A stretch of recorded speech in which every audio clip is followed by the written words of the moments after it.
Hello everyone. हम पढ़ रहे हैं अपना वैद्युत अध्याय अध्याय और इसका आज हमारा है पार्ट 14। आज पार्ट 14 में हम क्या जानने वाले हैं, लेट्स सी।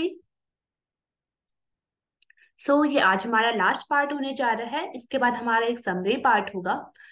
आज के पार्ट में हम जानेंगे दो सेलों के विद्युत वाहक बलों की तुलना करना।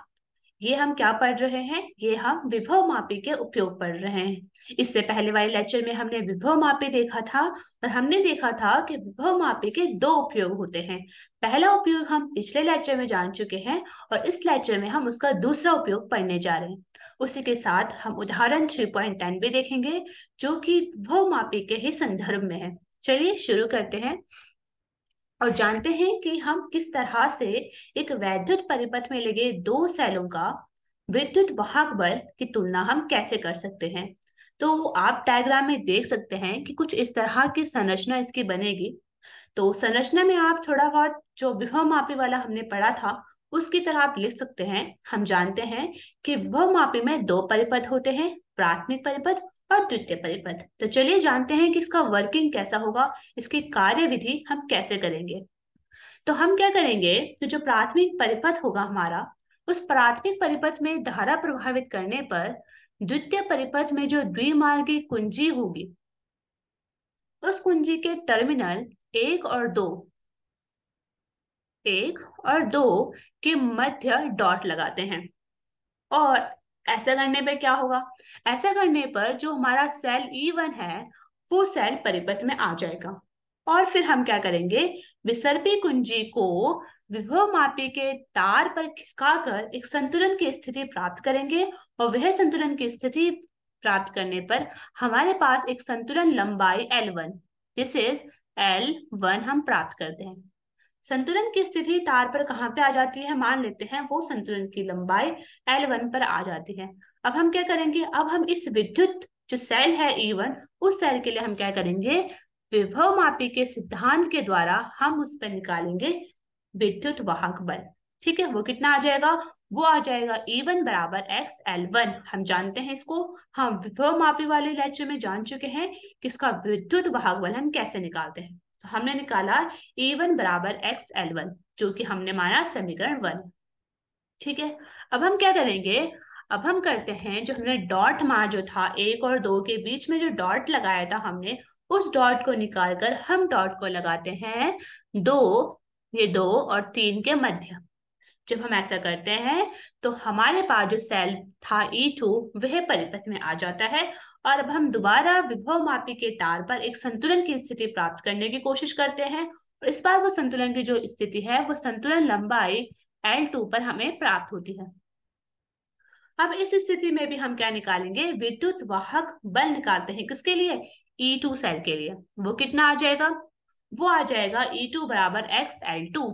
कितना आ जाएगा, वो आ जाएगा E2 बराबर XL2, जिसे हम मान लेते हैं समीकरण सेकंड। ठीक है, अब क्या है, हमारे पास E1 भी निकल चुका है और E2 भी निकल चुका है। तो अब आप समीकरण 1 और समीकरण 2 की सहायता से उसको दोनों समीकरण को आप डिवाइड कर दीजिए। आप उसका दोनों को क्या कर दीजिए, भाग कर दीजिए। तो हमारे पास क्या आ जाएगा, हमारे पास ये आ जाएगा E1 बटे E2 बराबर x L1 बटे XL2। यही हमारे पास क्या है, दो सेलों के विद्युत वाहक बलों की तुलना करने का सूत्र है। ठीक है, चलिए आगे बढ़ते हैं और अब हम करते हैं बात अपने उदाहरण 3.10 की। चलिए, इसमें क्या बोला गया है, इसमें हमारे पास एक पोटेंशियोमीटर दिया गया है। पोटेंशियोमीटर मतलब विभव मापी दिया गया है। इस विभव मापी में हमारे पास क्या क्या दे रखा है, ध्यान से देखिए डायग्राम को। हमारे पास एक R ओम का एक प्रतिरोध है जो कि एक पोटेंशियोमीटर से वैद्युत धारा प्राप्त कर रहा है। इसमें एक दूसरा प्रतिरोध R0 ओम का प्रतिरोध लगाया गया है तथा पोटेंशियोमीटर को वोल्ट तथा V की आपूर्ति की गई है। ठीक है, इसमें एक सर्पिल कुंजी है जो कि पोटेंशियोमीटर के तार के मध्य में है। जब ये ऐसे हो, ये कह रहे हैं जब इस तरह से कुंजी लगी हो इसके मध्य में, तो आपको क्या करना है, तो आपको आर के सिरों पर, इस आर के सिरों पर वोल्टता के लिए एक व्यंजक प्राप्त करना है। ठीक है, तो आप इसको कैसे सॉल्व करेंगे, आपको क्या करना है, आपको वोल्टता के लिए व्यंजक प्राप्त करना है।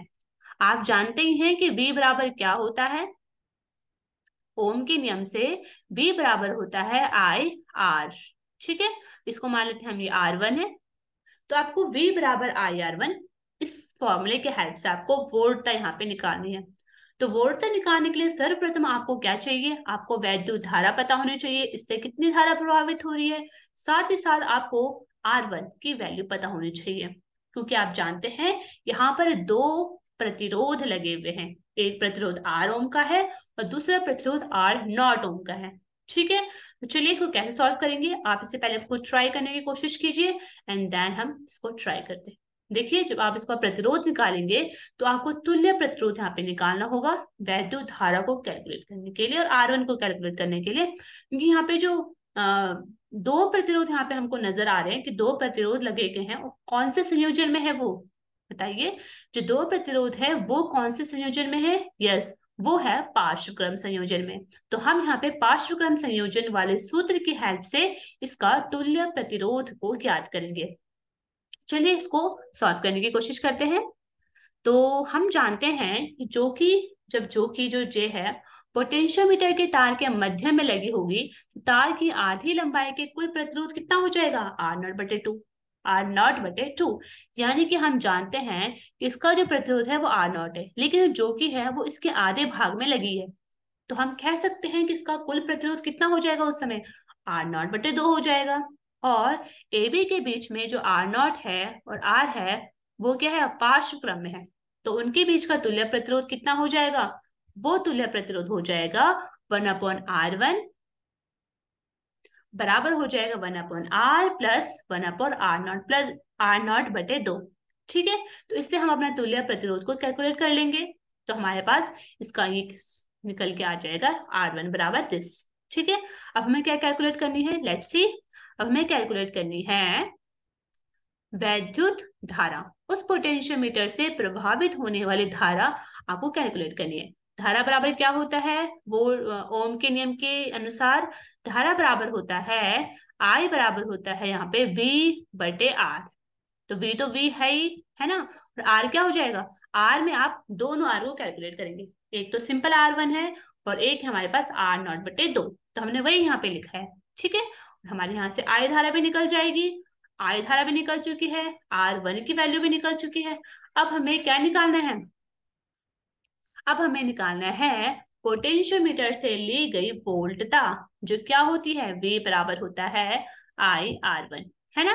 I की वैल्यू भी निकल चुकी है और R1 की वैल्यू हमें पता है, तो हम R1 की वैल्यू भी यहाँ पे रख देंगे। तो देखिए, R1 की वैल्यू भी रख दी है और ये हमारे पास R की वैल्यू रखी गई है, और इससे हमारी फिर V1 निकल जाएगा, जो कि क्या है, पोटेंशियोमीटर से वोल्टता V1।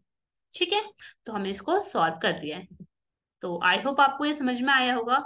आप इसको दोबारा भी खुद ट्राई कीजिए सॉल्व करने की। ठीक है, तो आज के लिए इतना ही। अब हम देख लेते हैं रिव्यू, हमने क्या क्या देखा। हमने देखा कि दो सेलों के विद्युत वाहक बल की तुलना हमने किस तरह से करी। हमने देखा था कि E1/E2 बराबर होता है XL1/XL2। इसको समझने के लिए आवश्यक शर्तें यह है कि आपको विभव मापी पता होना चाहिए, और किसी सेल का आंतरिक प्रतिरोध कैसे निकालते हैं, जो हमने पिछले ही लेक्चर में कंप्लीट करवाया था, वो आपको आना चाहिए। तो नेक्स्ट लेक्चर में हम क्या देखेंगे, हम देखेंगे इसका सारांश कि इसकी समरी, यानी कि हमने इस चैप्टर में क्या क्या इंपॉर्टेंट पढ़ा। ठीक है, तब तक के लिए बाय। आप इसके न्यूमेरिकल क्वेश्चन को ट्राई करते रहिए, व्हीटस्टोन के, मीटर सेतु के और विभव मापी से जुड़े हुए। ठीक है, तब तक के लिए थैंक यू, बाय।